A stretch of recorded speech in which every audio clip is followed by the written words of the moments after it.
So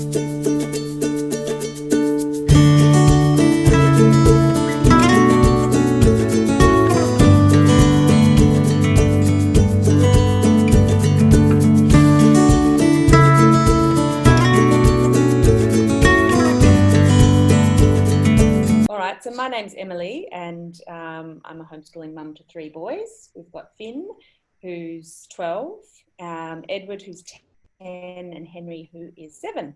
So 3 very active, busy boys. But we have lots of fun. We live on a property in Western Victoria, so we're fortunate enough to have lots of space and outdoor time. How are you finding homeschooling? You've just started, have you, or you've been doing it for a while? So we returned to homeschooling at the beginning of this year. We were in mainstream school for the last 2 years, and then in 2017 we did a homeschool year as well. So it's not new to me, but it has taken a while to make that adjustment back home this year, and I feel we're still probably unschooling a little bit, but we love it. It gives us so much more freedom, and we're getting our rhythm and finding the boys' passions, and it's been and given the year that everybody's had, it's been the best year to be doing it and getting back into it.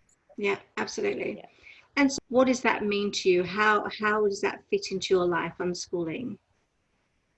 Well, I think it's just that process of making a break from traditional education to the rhythm of just being back at home. I haven't pushed the boys to do anything that's remotely looks like school. I've just let them lead their own learning and foster that and encourage that. I think we would like to continue for the next couple of years, definitely, and eventually I might start to bring in more traditional subjects, but at this stage it's child-based, interest-led learning, which I'm seeing is actually very, very powerful. Whether or not we do more traditional subjects down the track or not, I'm not sure. But yes, we're still definitely in that unwinding phase and getting our heads out of the classroom and back to home and into their interests. Yeah. I love but for the first few years, we traveled the world, and a lot of our stuff that we did was in amongst it. They learned while they were walking through different places or looking at different things or getting involved in their interests, seeking out the questions that they had and making their learning about now, getting these answers now. So it's such a powerful time to allow, I think, our kids to self-direct their learning because the enthusiasm is there. Do you agree? Absolutely. Yeah, absolutely. Yeah. They and to allow them to find themselves, to really have that. That's one of the biggest drivers for me, is for them to have a deep understanding of who they are, what their passions are, rather than anybody else trying to, initiate that for them. And are you finding that there's a big change? There's been another bit of a shift with their personalities and how they are as their own people with your boys? Definitely. Yes. Yeah. A lot more relaxed, a lot more willing to give things a bit of a go. We've just got so much more time on our hands too. So, which allows for more exploration and curiosity and doing things in our own time rather than being held to such a schedule and having to, rush out the door in the mornings, all that sort of thing. So they're definitely a lot more relaxed. My middle child, Edward, he suffered from a lot of anxiety in school, which was probably the biggest driving factor for us to homeschool in the first place. So he has really unwound and is coming back to learning with a much more positive perspective, which is really encouraging. It's all about them really at the end of the day, isn't it? And I think that the biggest message of that is lost, as opposed to the political systems that drive the schools, that don't allow children to sort of breathe and be their own people, and subdued as a result of pressures and demands and white noise that happens in the schools. Exactly. Yeah. My eldest son was very challenged by different things, but a lot of it was due to the misbehavior of other kids and the political system really just not giving him the support that he needed because they expect so much from the teachers, and the teachers can't teach the way they want to. So, there's just, as I'm doing this channel, I'm learning there are just so many different complexities as to why families start their journey in home education. but it's empowering to get the voice out there that our kids are happier and much more stable and actually finding their own persons as a result of it. You know, it's bold to make that choice, and it's bold to keep going, but gee, it's worth it. So, you know, I think good. so. I think with time, you'll only see the benefits more and more. You have to give it that time. So, Yeah. And it is very much about the time. And would you say right now, or certainly in the beginning since leaving school, that you were somewhat deschooling to try and get those systems and those placements out of their minds? yes, yes. I think having done a year in 2017 helped. They know the groove. They knew what it was going to be like, what home is like. Um, so that did definitely make it easier. But there was an unraveling and a process of letting go. They do miss the social aspect. A lot of their friends that day to day, but we're slowly building a good community of other families around us, which is difficult for everybody with COVID, but which is happening, which is nice. I wanted to ask you But actually, yes, how is the COVID side of things going on? Because it's been on the news, it's not been very good in Victoria. it's been quite tough. We've had 6 weeks, another 6 week lockdown. So we're just coming out of that in regional Victoria tomorrow. Finally, they've got some restrictions easing overnight. So we'll be allowed to gather in groups of up to 10 in public spaces and regional travels being permitted. So the boys are really excited. They'll be able to get to catch up with their friends.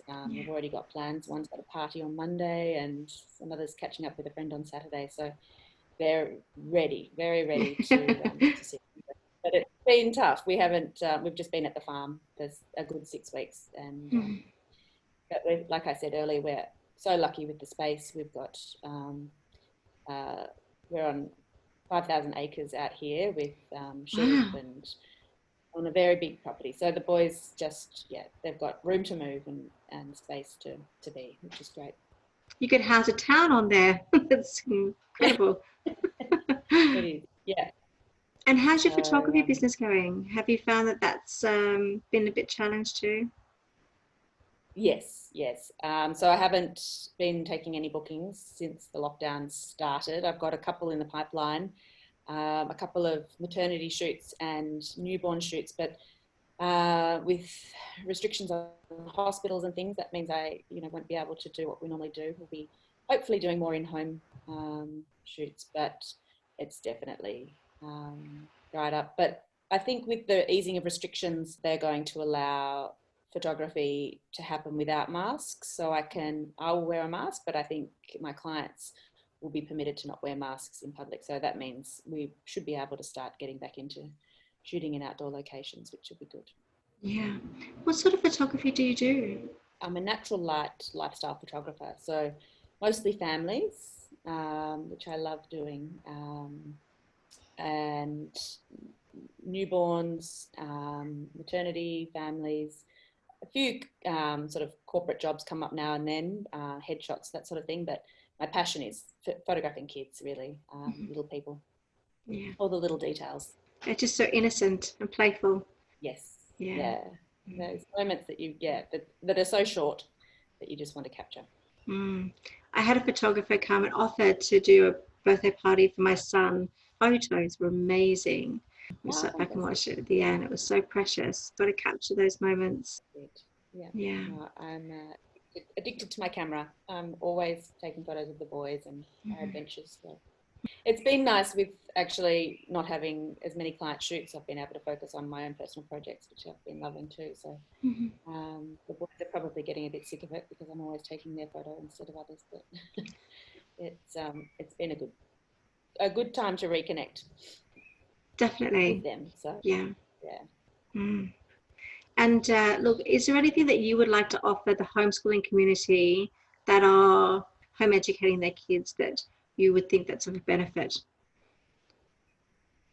Um, I think the biggest thing I tell myself is we've got time. You know, taking kids out of school, you often stress though where they're at, are they going to be behind? And I've just come to learn that really we've got time.